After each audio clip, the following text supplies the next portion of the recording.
welcome to SGI online class 6 English medium subject Hindi language chapter 3 सदविचार। बच्चों आज मैं आपको यूनिट 7 का जो कोर्स है उसका मैं रिवीजन कराने जा रही हूँ, तो इसको जरा ध्यानपूर्वक समझिए। आपके रिवीजन कोर्स में जो यूनिट 7 में कौन से चैप्टर आएंगे, 3rd and 4th। तो 3rd चैप्टर है शब्द विचार। एक बार इसको पुनः देख लीजिए पूरा सा कि क्या है शब्द विचार में। सबसे पहले वर्णों का वह समूह जिसका सार्थक अर्थ निकलता है शब्द कहलाता है। शब्द क्या कहलाता है बच्चों, फिर से देखिए इसे।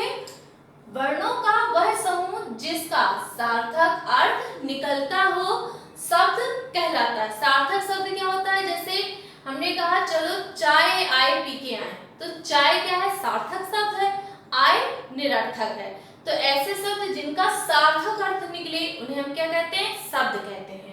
इसके बाद दूसरा पॉइंट है बच्चों इस चैप्टर का कि उत्पत्ति के आधार पर शब्द के 5 प्रकार होते हैं। उत्पत्ति के आधार पर शब्द के 5 प्रकार होते हैं। कौन कौन से हैं वो, पहला तत्सम, दूसरा तद्भव, तीसरा देशज, चौथा विदेशज और 5वां संकर।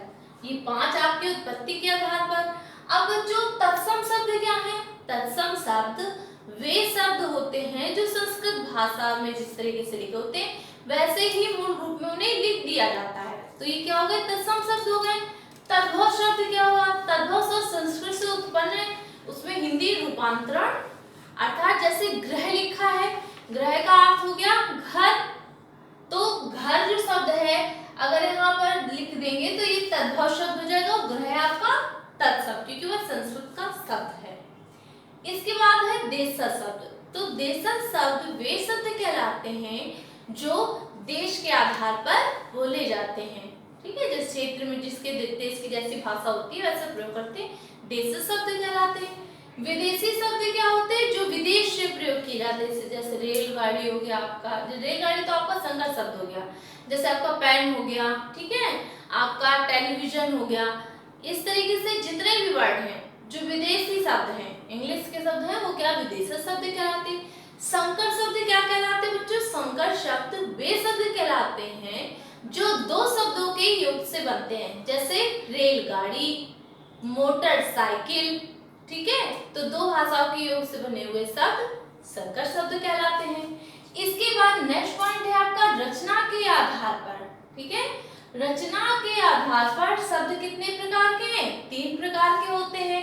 कौन कौन से हैं वे शब्द, पहला ऋण शब्द, दूसरा यौगिक शब्द और तीसरा योग ऋण शब्द।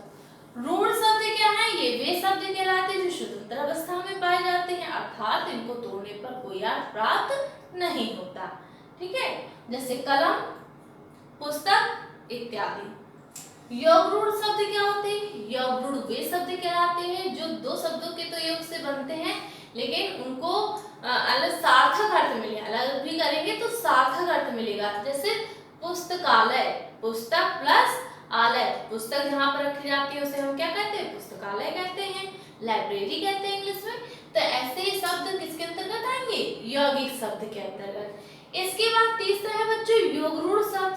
तो योग ऋण शब्द क्या है, योग ऋण शब्द वे शब्द कहलाते हैं जो 2 शब्दों के योग से बनने पर उनका अर्थ तीसरा हमें प्राप्त होता है। मतलब शब्द तो 2 होते हैं लेकिन अर्थ हमें कौन सा, तीसरा प्राप्त होता है। तो ऐसे शब्द क्या कहलाते हैं, योग ऋण शब्द कहते हैं। जैसे दशानन, 10 प्लस आनंद, 10 आपका संख्या है, आनंद मतलब सिर, 10 सिरों का समूह अर्थात रावण। तो इन 3 मतलब ये दोनों शब्दों का योग क्या हुआ, तीसरे का हमें अर्थ प्राप्त हुआ, तो इसको हम क्या कहेंगे, योग ऋण शब्द कहेंगे। इसके बाद नेक्स्ट पॉइंट है अर्थ के आधार पर शब्द 2 प्रकार के होते हैं। कौन कौन से, सार्थक और निरर्थक। तो अर्थ के आधार सार्थक शब्द कौन से होते हैं, ऐसे शब्द जिनका अर्थ हमें स्पष्ट होता है उन्हें हम क्या कहते हैं, सार्थक शब्द कहते हैं। निरर्थक शब्द क्या होते हैं, निरर्थक शब्द जिनका अर्थ ना हो, निरर्थक शब्द कहलाते हैं। ठीक है। इसके बाद है सार्थक शब्द बच्चों कितने प्रकार के होते हैं? 4 प्रकार के होते हैं। कौन कौन से? एकार्थक, अनेकार्थक, समानार्थक और विपरीतार्थक। जो विपरीतार्थक शब्द है इसको हम विलोम शब्द भी कहते हैं। समानार्थक शब्द क्या होते हैं? समानार्थक वे शब्द होते हैं जिनसे समान अर्थ की प्राप्ति होती है, लेकिन सुनने में समान रहते हैं लेकिन अर्थ अलग होता है। जैसे आपका हो गया, यहाँ पे हमने अन्न और अन्य, अन्न खाने का अनाज हो गया और अन्य किसी दूसरे के लिए हो गया।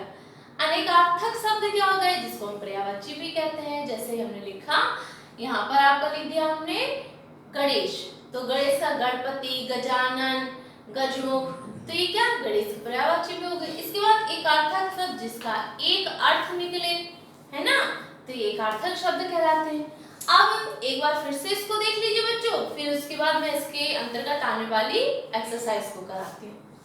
वर्णों का वह समूह जिसका सार्थक अर्थ निकलता हो उसे शब्द कहते हैं। उत्पत्ति के आधार पर शब्द कितने प्रकार के होते हैं? 5 प्रकार के। कौन कौन से शब्द हैं वो?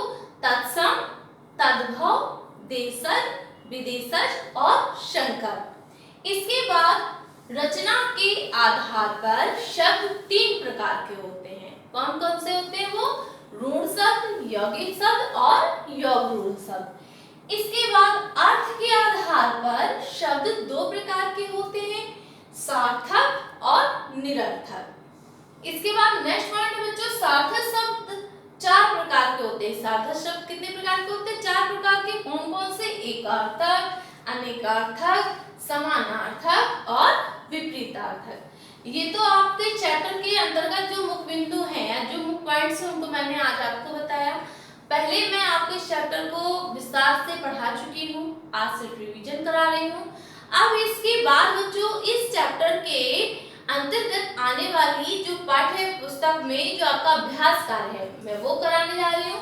तो इसका पहला बहिष्कार में क्या है? सही विकल्प पर सही का चिन्ह लगाइए। वर्णों के संयोग से डैश का निर्माण होता है। तो वर्णों के संयोग से किसका निर्माण होता है? अक्षरों का, शब्दों का, वाक्यों का, के व्यंजनों का। तो इसमें से कौन सा आंसर करेक्ट होगा? शब्दों का। ठीक है, क्योंकि वर्णों के संयोग से शब्दों का निर्माण होता है। वर्ण मीन्स अक्षर, अक्षर का जब हम मिलान करते हैं तभी तो शब्द बनता है और शब्दों के मिलान से मेरा वाक्य बनता है। ठीक है बच्चों, इसके बाद नेक्स्ट आपका विकल्प है तत्सम शब्द किस भाषा से लिए गए हैं? तत्सम शब्द किस भाषा से लिए गए हैं? तो पहला क्या है? हिंदी, अंग्रेजी, संस्कृत, उर्दू। तो इनमें से कौन सा आंसर सही होगा आपका? संस्कृत। तत्सम शब्द संस्कृत भाषा से लिए गए हैं। अब इसके आगे देखिए, अब इसके बाद बच्चों इसमें तीसरा विकल्प है, सही विकल्प पर निशान लगाने थे ना, सही चिन्ह लगाना था। तो तीसरा क्या है? 2 भाषाओं के मेल से बने शब्द कहलाते हैं। क्या है? 2 भाषाओं के मेल से बने शब्द कहलाते हैं। पहला शंकर, तत्सम, तद्भव, ऋण। अभी आपने बच्चों डेफिनेशन को रिवाइज किया ना, आपने पढ़ा कि संकर शब्द क्या कहलाते हैं? 2 भाषाओं के योग से बने हुए शब्द क्या कहते हैं? हम संकर शब्द कहते हैं। तो इनमें से कौन सा करेक्ट आंसर होगा हमारा? शंकर शब्द, क्योंकि संकर शब्द ही ऐसे शब्द हैं जो 2 भाषाओं के योग से बनते हैं। जैसे रेलगाड़ी, मोटरसाइकिल, एरोप्लेन, ये सारी चीजें किससे बन रहे हैं? आपके संकर शब्द हैं। ठीक है, क्योंकि 2 भाषाओं के योग से बन रहे हैं। इसके बाद नेक्स्ट है रचना के आधार पर शब्द कितने प्रकार के होते हैं? रचना के आधार पर शब्द कितने प्रकार के होते हैं? पहला 2, दूसरा 3, तीसरा 4, चौथा 5। तो इनमें से कौन सा करेक्ट आंसर होगा? क्या पूछा जा रहा है? रचना के आधार पर शब्द कितने प्रकार के होते हैं? तो अभी मैंने आपको बताया था रचना के आधार पर शब्द कितने प्रकार के होते हैं? 3 प्रकार के। ठीक है बच्चों, नेक्स्ट अर्थ के आधार पर शब्द कितने प्रकार के होते हैं? अर्थ के आधार पर शब्द 2 प्रकार के होते हैं। ठीक, कौन कौन से? सार्थक और निरर्थक। तो इसमें से कौन सा आ जाएगा आपका? फर्स्ट नंबर वाला 2। अर्थ के आधार पर शब्द कितने प्रकार के होते हैं? 2। एक बार फिर से इसको देख लीजिए। दो भाषाओं के मेल से बने शब्द कहलाते हैं, क्या कहलाते हैं? संकर शब्द कहलाते हैं। रचना के आधार पर शब्द कितने प्रकार के होते हैं? तो कितने प्रकार के होते हैं? 3 प्रकार के।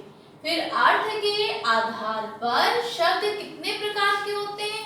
अर्थ के आधार पर शब्द 2 प्रकार के होते हैं।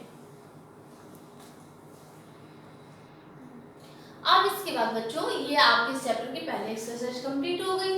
इसको आप आराम से पढ़िएगा और किसी भी तरीके से कोई मिस्टेक न करें। आपको मैंने डेफिनेशन भी दोबारा से रिवाइज करा दी है, आपने उसको पुनः दोहराया भी। तो बच्चों इसके आगे की एक्सरसाइज मैं अगले वीडियो में आपको कराऊंगी। आज के लिए इतना ही काफी है। Thank you students.